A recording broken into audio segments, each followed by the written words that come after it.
RCF.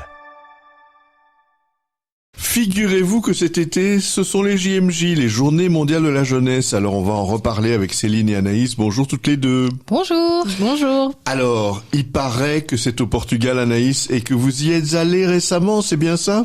Oui, pendant une semaine, il y a un mois, on est parti préparer tout ça pour la délégation belge. Alors, si j'ai bien compris, il y a les JMJ en tant que tels, mais il y a un espèce de parcours avant, c'est bien ça, Anaïs ? Et effectivement, pour se préparer à vivre cette intensité, à chaque fois, les JMJ proposent de vivre une semaine avant de préparation, de pèlerinage, on va dire. Et donc, c'est l'occasion de créer une dynamique de groupe entre nous. Et puis, on s'intègre souvent dans une proposition.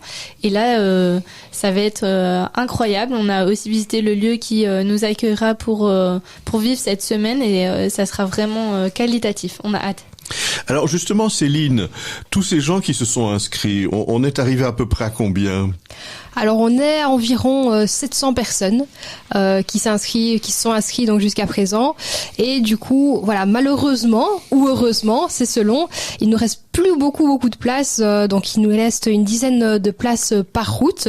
Donc on est très heureux nous de notre côté d'accueillir autant de personnes, c'est plus que ce qu'on espérait, donc on est vraiment ravis.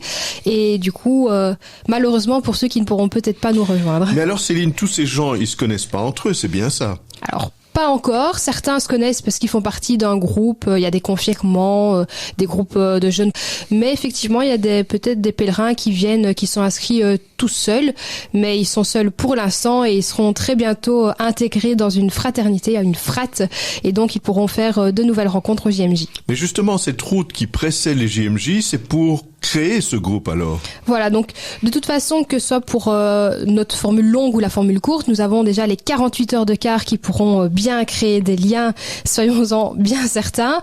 Et puis alors pour ceux qui auront la chance de participer au pré-JMJ, à ce festival Welcome to Paradise, il y aura des temps, bien entendu comme pour tout festival, avec des concerts et des temps plus communs, mais aussi des temps en fraternité, en plus petits groupes où on pourra déjà créer des liens. Alors, Anaïs, si j'ai bien compris, dans les JMJ, on est accueillis par les jeunes de ce pays-là, c'est-à-dire c'est pas juste une activité, je dirais un petit peu sur le côté. Non, effectivement, quand on est allé, on a fait un petit peu des micro-trottoirs dans la rue, on pose des questions en disant est-ce que vous savez qu'ici l'Église catholique prépare les Journées mondiales de la jeunesse qui seront accueillies à Lisbonne. Beaucoup de gens nous ont dit oui, on a entendu vaguement parler, mais on sent que c'est incroyable l'énergie qui est mise et aussi on sent que ça va être un projet grandiose. Donc le pays se prépare vraiment et l'accueil, je dirais, portugais est très méditerranéen, mais aussi très dans le lâcher prise, donc vraiment dans l'accueil inconditionnel, et c'est ça qu'on a apprécié. Et donc Anaïs, ça veut dire que quand on y va, on doit s'attendre aussi à découvrir la communauté locale. C'est pas juste, disons, découvrir ceux qui vont participer à ces journées. En effet, les activités qui seront préparées effectivement l'après-midi pendant le festival de la jeunesse vont mettre en avant à la fois des monuments, la culture, que ça soit dans la cuisine aussi, et enfin voilà, tout type de culture seront mises en avant pendant cette semaine.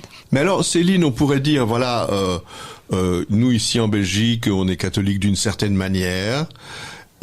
Peut-être qu'au Portugal, ils sont catholiques d'une autre manière, mais est-ce qu'il y a quand même des liens possibles ? Alors, c'est ça qui est beau avec l'église, c'est qu'elle reste quand même universelle. Donc, c'est vrai que nous, ici, pendant une semaine, on a pu intégrer certaines célébrations. On s'est faufilé un peu au premier rang dans la paroisse locale. Et donc, c'était très beau de vivre ces célébrations avec les paroissiens le dimanche. On s'est bien rendu compte qu'il y avait quelques petites différences. Est-ce qu'on doit rester debout, assis, à genoux, et en même temps, c'était pas vraiment dérangeant. On faisait à notre manière, ils faisaient à la leur, et on restait quand même en communion, c'est quand même le principal. Alors j'imagine, Anaïs, aussi que les Portugais de Belgique, et notamment les jeunes catholiques portugais, enfin d'origine portugaise, vont être un peu, comment dirais-je, mobilisés ici à Bruxelles en tout cas. Oui, effectivement. Donc à Bruxelles, la communauté à Saint-Gilles vraiment porte cet enthousiasme. Il y a un groupe de jeunes qui est très dynamique pour se motiver à participer. c'est très particulier pour eux, en tout cas pour à chaque fois qu'un pays accueille, c'est-à-dire que on voit son pays complètement changer parce que la ville est envahie de pèlerins, envahie de cette joie de partager notre foi, et donc c'est quand même assez déroutant pour eux. On sent que ces jeunes sont motivés à la fois de dire mais j'imagine les Portugais qui sont là pour travailler au quotidien, comment vont-ils vivre ces JMJ aussi? Alors Céline, évidemment, il y a cette expérience, ce grand moment qu'on vit tous ensemble, mais à un moment on revient. Donc on revient dans sa communauté, on revient dans sa paroisse, on revient dans sa ville. De quoi est-ce qu'on est porteur quand on revient d'une expérience pareille? Je pense que c'est peut-être une expérience qui se vit aussi en individuel, et donc on ne peut pas, c'est difficile de dire à un jeune tu vas revenir avec cette chose-là en toi. Ce serait un petit peu biaisé de le dire. Donc moi personnellement, quand je suis revenue des JMJ de Cracovie, je suis revenue avec un feu et qui depuis ne s'est pas éteint, et j'en suis vraiment très heureuse. Et en même temps, il y a d'autres personnes qui vont peut-être revenir avec de la lumière, de l'amour, peut-être aussi avec de la fatigue, hein, on va pas se mentir. Il y aura du positif, il y aura sûrement du négatif. Dans toute expérience, il y a du bon à prendre et des côtés un peu qui posent peut-être un peu plus question aussi. Et donc voilà, je pense que chaque jeune pourra reprendre quelque chose de ces JMJ, et il ne doit pas s'inquiéter si c'est pas la même chose que le voisin. Ça reste aussi une expérience entre soi et avec Dieu, et ça c'est vraiment propre à chacun. Alors, mais ça veut dire aussi que cette communauté, ou en tout cas les gens qui s'intéressent aux JMJ, ils vont pouvoir se retrouver l'année prochaine. C'est pas juste le moment des JMJ, quoi. Alors non, c'est sûr que les JMJ, comme on dit, ce n'est pas une fin en soi. On espère toujours que ce soit un nouveau départ, et que les jeunes puissent repartir dans leur communauté, dans leur paroisse, dans leur groupe de jeunes, avec cette motivation à aller plus loin. Et puis on sait déjà que c'est sûr l'année prochaine, ou en tout cas cette année, il y aura des activités qui seront toujours prévues avec les JMJ. On appelle ça les post-JMJ. Ça se vivra au local, au national aussi. Et donc c'est sûr qu'ils ne seront pas lâchés dans la nature, tous ces jeunes qui partiront avec nous. Alors Anaïs, au niveau de l'état d'esprit, hein, je veux dire, on sait bien, que ça va être quand même un côté un peu festif et un côté un peu aventureux, mais quel état d'esprit il faudrait qu'on ait pour aller à des JMJ? Le maître mot, lâcher prise. C'est-à-dire que c'est une expérience qui nous déroute, on a tous des attentes quand on part quelque part, mais les JMJ, c'est une expérience vraiment unique à vivre, et du coup on invite vraiment les gens, à la fois les jeunes. Je pense que c'est les premiers à s'adapter au mieux, les jeunes, mais c'est surtout nous adultes qui encadrons ce lâcher prise en se disant oui, j'ai pas réussi à rejoindre la catéchèse à temps, c'est pas grave, je suis en train de vivre quelque chose.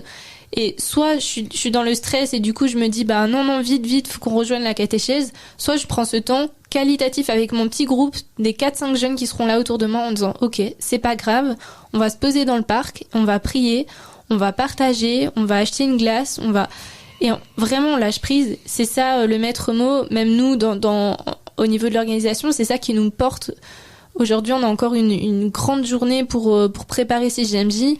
On sent dans l'ambiance, dans notre équipe, qu'on lâche beaucoup prise en se disant ok, on a confiance parce qu'on sait de quoi on est capable, on sait qu'on sera prêt à réagir, on se prépare quand même au mieux, mais d'un autre côté, on ne sait pas ce qui nous attend. Donc voilà. Mais justement, Céline, quand on regarde le programme, pour être honnête, il y a un peu trop. Enfin, je veux dire, il y aura plein de choses. Il n'y a pas moyen de tout faire. Ah non, c'est sûr qu'il n'y a pas moyen de tout faire. Et il y a peut-être des jeunes qui ne feront rien. Comme je dis, de ma propre expérience à Cracovie, très honnêtement, j'ai préféré faire du shopping à un moment donné pour m'imprégner de la culture locale, plutôt que d'aller faire une catéchèse l'après-midi, par exemple. Donc, des activités, il y en aura vraiment pour tous les goûts. Il y aura des activités sportives, des activités spirituelles, des activités ludiques, il y aura du tourisme, du shopping. Lisbonne a cette particularité vraiment d'être une capitale qui est très vivante et dans laquelle on peut faire vraiment toutes les activités qu'on veut. Donc, faut pas stresser si on sait pas faire toutes les activités, et c'est normal, ça arrivera.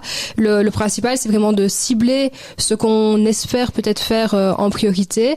Et puis pour le reste, comme a dit Anaïs, on lâche prise. Au final, je vais pas dire que c'est des vacances parce que ça reste quand même un pèlerinage, mais on va se retrouver au Portugal, un pays ensoleillé. Il fera beau, on sera avec des gens qu'on aime. Alors bien lâcher prise et se laisser porter par ces JMJ. Alors, Anaïs, Céline disait tout à l'heure qu'au niveau du nombre des inscrits, vous arrivez presque au bout, mais on peut quand même encore vous aider. On peut nous aider. Effectivement, il y a 2 départs donc en quart. Le départ le 24 juillet et le 29 juillet, ça se fera à Borin. Et donc voilà, si vous êtes retraité, que vous êtes motivé, que vous pouvez pas venir, c'est un week-end ou un lundi, je sais plus exactement le jour. Alors, c'est le lundi 24 et le samedi 29. Mais donc n'hésitez pas à venir parce qu'en fait nous on organise, mais on monte tout de suite dans le car et donc il faudra des gens qui seront des petites mains derrière. Et puis aussi pour les personnes qui ont plus de 30 ans et qui souhaitent quand même vivre cette expérience, on vous invite à vous inscrire directement sur la plateforme officielle comme volontaire. Ils cherchent des bénévoles dans différents domaines et donc n'hésitez pas parce que nous la tranche d'âge se termine à 30 ans, mais voilà. T'as plus de 30 ans, t'es motivé, n'hésite pas à t'inscrire parce que vraiment l'organisation a besoin de toi. Et on peut être généreux aussi, hein. J'imagine, on peut offrir financièrement de l'aide à ceux qui ont du mal.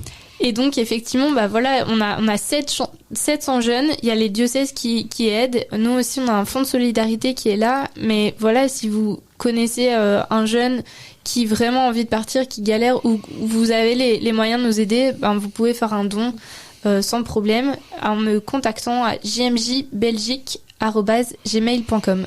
Et puis aussi, Céline, Church for You, j'imagine. Hein, ça se trouve, on peut trouver tout là. jmj.be même. jmj.be. Alors, ça veut dire aussi que on va vous retrouver au mois de juin, toutes les deux, pour nous dire un petit peu où vous en êtes. On va vous retrouver certainement dans le courant de l'été. Et on va certainement suivre votre parcours. Et puis, évidemment, on vous écoutera aussi nous raconter les choses au retour. Et puis, je sais que RCF a l'intention d'être présente et donc on leur dira de vous regarder toutes les deux. Nous étions en compagnie d'Anaïs et de Céline. Merci beaucoup à toutes les deux.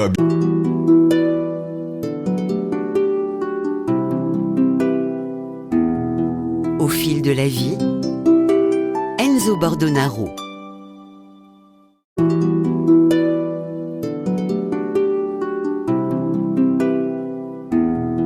Au fil de la vie, Enzo Bordonaro.